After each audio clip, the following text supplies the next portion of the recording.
Hello friend, good morning. Welcome back my blog. तो मेरी blog की शुरुआत हो गई थी सुबह 8-9 बजे से। तो वैसे तो टाइम से उठ जाती हूँ, पर मैं ब्लॉगिंग स्टार्ट नहीं कर पाती हूँ। जब सब लोग चले जाते हैं उसके बाद ही मेरी ब्लॉग की स्टार्टिंग होती है। 9 बजे के बाद मेरा शुरू हो जाता है घर की साफ़ सफाई। सुबह पहले चारों कमरों को साफ़ करना होता है, झाड़ू से लेकर पोछा से लेकर।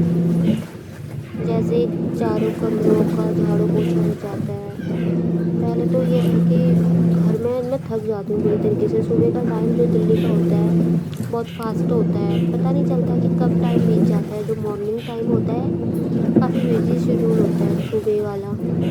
तो फटाफट मेरा घर की जो साफ़ सफाई होती है वो फटाफट निपटा लेती हूँ, और उसके बाद झाड़ू पोछा करने के बाद मैं साथ साथ में कपड़े भी डाल देती हूँ। साथ में धोने के लिए। तो फटाफट किचन का काम हो जाता है मेरा शुरू।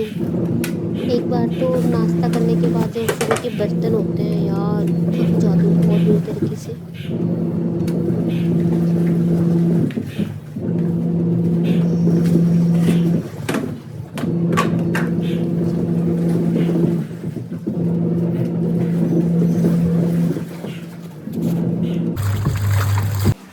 किचन की हालत तो कभी ख़त्म ही नहीं होती है। हर दिन का एक ही रूटीन होता है यार, सुबह सुबह बर्तन, किचन, ये वो।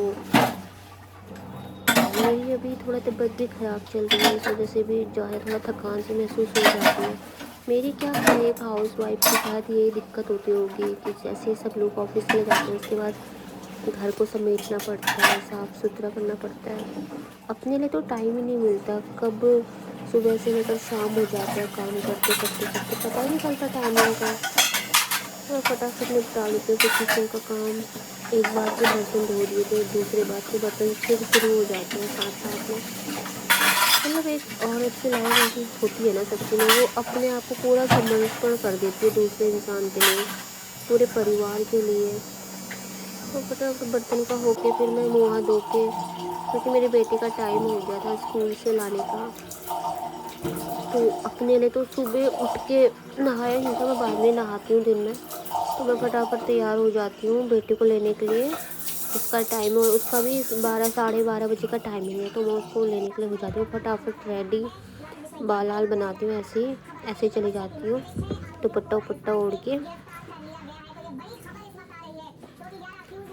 तो जैसे ही मैं निकलती हूँ उसका गेट ऑन हो गया था, टाइम हो गया था, तो मैं फटाफट उसको घर लेके आ जाती हूँ साथ साथ में। उसको लाने के बाद उसके कपड़े चेंज किए और फटाफट चढ़ाती हूँ दाल और चावल। फटाफट दाल चावल बनाए मैंने, और मेरे हस्बैंड दिन में खाने के लिए घर आते हैं तो मेरे को फटाफट 1 बजे तक खाना बनाना पड़ता है, दोबारा खाना। तो वो साथ साथ में ही थोड़ा सा मूली के पत्ते दिन में चावल के साथ अच्छे होते हैं, दाल चावल के साथ ही मैंने थोड़ा सा मूली के पत्ते भी बना दिए थे घी के साथ। तेल नहीं डाला था मैंने, घी के साथ ही छौंका लगा दिया था। अच्छे होते हैं चावल के साथ अगर आप खाना चाहो, मतलब मूली के पत्ते, ज़रूरी नहीं है कि आप रोटी के साथ ही खाओ। मैं तो दिन में बना देती हूँ, काफ़ी टेस्टी होता है। तो फिर से हो गए, खाना खाने के बाद हो गए बर्तन। ये बर्तन कभी ख़त्म ही नहीं होते यार, सुबह से लेकर रात तक। मतलब सुबह 6 बजे से रात को 11 बजे तक बर्तन बर्तन बर्तन ख़त्म ही नहीं होते। तो बर्तन वर्तन धो धा के फिर से मैं अपने काम पे, किचन की सफाई फिर से शुरू कर देती हूँ। जैसे ही मेरा काम ख़त्म होता है किचन का, उसके बाद मैंने थोड़ा सा मलाई इकट्ठा करके रखी थी, मैं उस मलाई को बनाती हूँ। पहले तो बर्तनों की जो इतनी सारी ढेर लगी थी वो धोए, उसी में थकान हो जाती है मेरे को। पर काम तो करना ही है, घर का अब डेली का काम है, वो तो करना ही है। उसके बाद मैंने मलाई जो रखी थी वो मलाई को बनाया फटाफट।